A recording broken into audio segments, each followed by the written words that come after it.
Hello everyone and welcome to Superpower Sunday. I'm going to do this Superpower Sunday in a lotus pose. Oops. No, already it didn't work out. I'm still on holiday, I'm still traveling, I'm in Singapore right now and I'm filming this Superpower Sunday for you to share with you an experience that I had for the last 2 weeks. For the last 2 weeks I've been in Thailand, in Koh Samui, practicing yoga for 12 whole days every day. At least one time a day, but actually like up to 3 times a day, and I'm already feeling the benefits and the change in my body and especially in my mind. So what I want to talk about this Superpower Sunday, and I'll keep it short, it will be a shorter video than usual, is about the superpower of yoga. Okay, so let's get into this. I'm definitely not a very sporty person, so I do not one of the persons that easily does yoga or yoga postures. I'm not one of the fit ones. I'm not one of the good ones in the class. At the same time, I'm very keen to keep on practicing. I've been to the same retreat last year for only 6 days back then, and now I came back. I'm trying to do yoga in my spare time. I was trying to do it while I was in London, wasn't too successful at doing it all the time, but now when I finally managed to do 12 days of straight practice, I want to kind of share with you the benefits that I'm feeling from this little practice that I'm doing, and I want to explore with you what the extreme benefits could be of a daily practice. Yoga is an exercise of the body, it's an exercise of the mind, it's an exercise of the breath. In my own opinion, how I would call yoga is bringing more life to your body, to your thinking, to your actions, and to just your existence, bringing more life into you. And I did a Superpower Sunday on the yin and yang, and I believe that yoga is that one thing that helps us balance the yin and yang within ourselves. I believe that yoga takes the discipline of the body, the yang side that we find in exercise, but then takes a lot more of the yin, bringing in life force into your body. And what I did for the past 1.5 weeks, almost 2 weeks, is also meditate with that yoga. And this is a practice that really sometimes directly focuses on bringing these two energies together, the right side of the brain and the left side of the brain. But what I've noticed is that indeed our state of mind is usually in the right side of the brain. It's where thoughts are continuously created, and it's where all the chaos, all the suffering, all the noise is coming from. It's what actually is leading our lives, because we tend to take these thoughts and act on them, or at least live with them for a very long period of time. When you balance your mind and you bring some of the right side in, or you manage to quiet, I'm going to explain meditation in my own words. I think this is the best. But for me, it's really quieting the left side of the brain with the right side of the brain taking over. I have my own tactic in which I imagine the right side of the brain being waves that swallow the left side of the brain and quiet it down. And this right side of the brain is the center for creativity, is in my own imagination or my own description also the center for life force. And while with yoga, we learn about body discipline, and it's still very much young, and it's all about doing the right movements and disciplining ourselves and getting into a rhythm that helps us focus better. At the same time, we're drawing in, that's why breathing is so important, we're drawing in more life to our body. And this is where the magic happens, actually. On the one hand, it happens through the discipline, so it happens through us getting fitter. I had enormous back pain, but through the practice, I feel my back is getting straighter, my shoulders are getting stronger. I feel that I'm getting more force to hold myself upright. I'm also thinking that I'm getting better dexterity and better at doing the movements, and I feel that there's more focus in there. But the true magic of the practice comes from the right side and that life force that you draw in.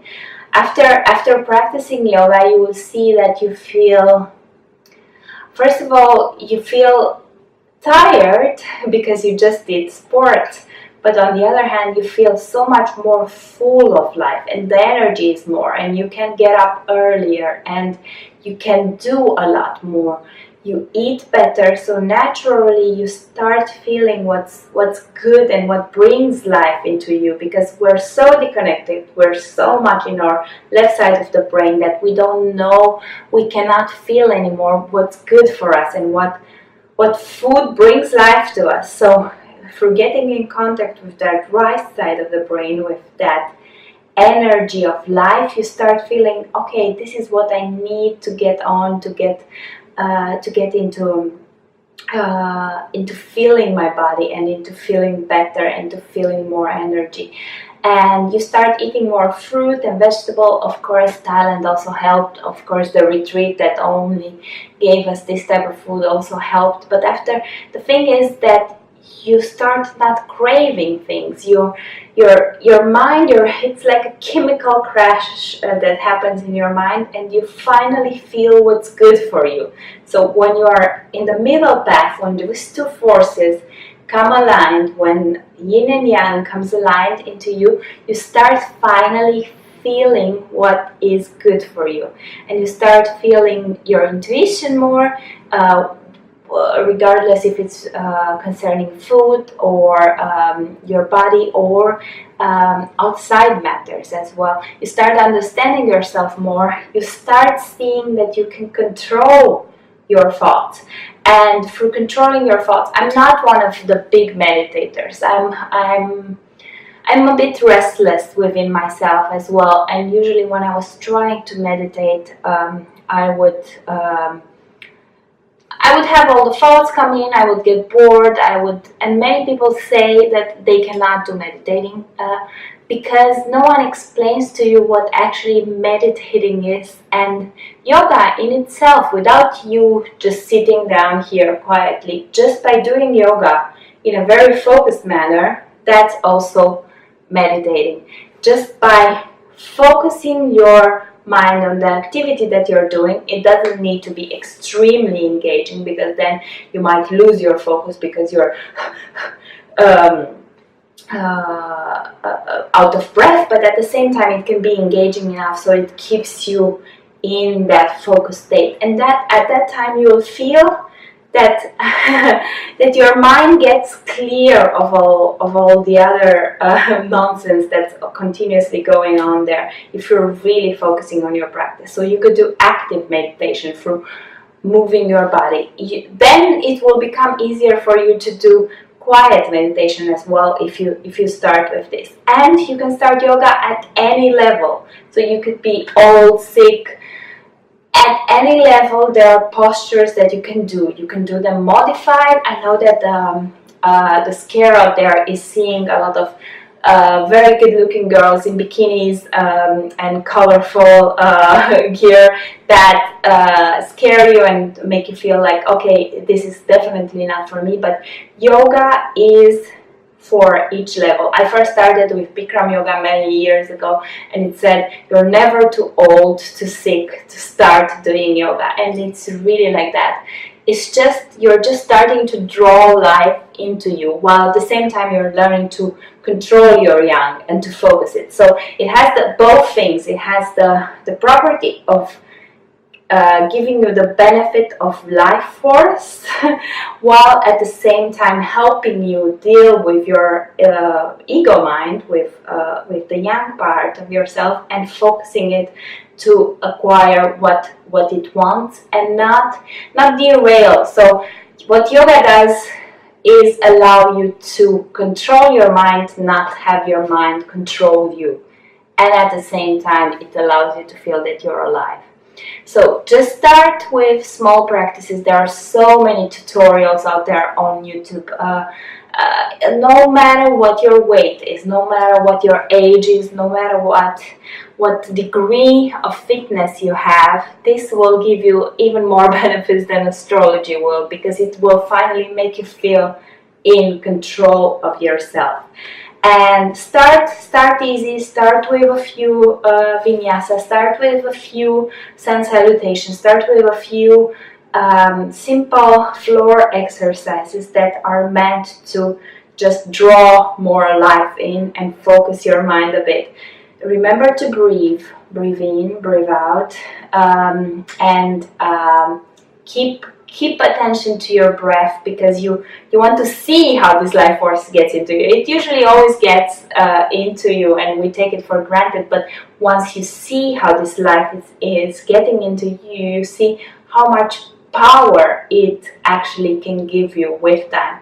And do this in the morning. Do it at least for 30 minutes, together with meditation, maybe 15 minutes of meditation added to it, and just do this every day, and you'll see an improvement in your body. And the more you do it, you will see an improvement in your mind. And this is actually the miracle, because all problems come from there. All problems come from that disbalance that we have in here, that lack of focus, while at the same time that we also kill creativity. So we are disconnected from our mind actively, and we let it just run its program without us controlling it. Imagine.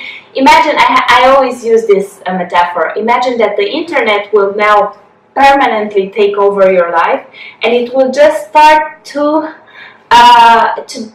do things for you in your life, or to show up in your life and control it without you being able to turn it off. This is what the mind is doing now, and this is the stage that we're at. And yoga, no matter how much of a beginner you are in it, is that first step towards clearing your mind and taking control back of your life. So if you're unhappy with how you look, if you're unhappy with your thoughts, if you're unhappy with the state of vitality that you're in, yoga is the first step to do it. Just start now. Start small. Just do it. Do it now. I'm Aries Moon Girl. I care about the stars, but most of all, I care about you. So that's why I'm sharing this. I hope that as many of you can listen to my advice and go out and do a bit of yoga and meditation through it, and just start doing it regularly in order to improve your life. Namaste.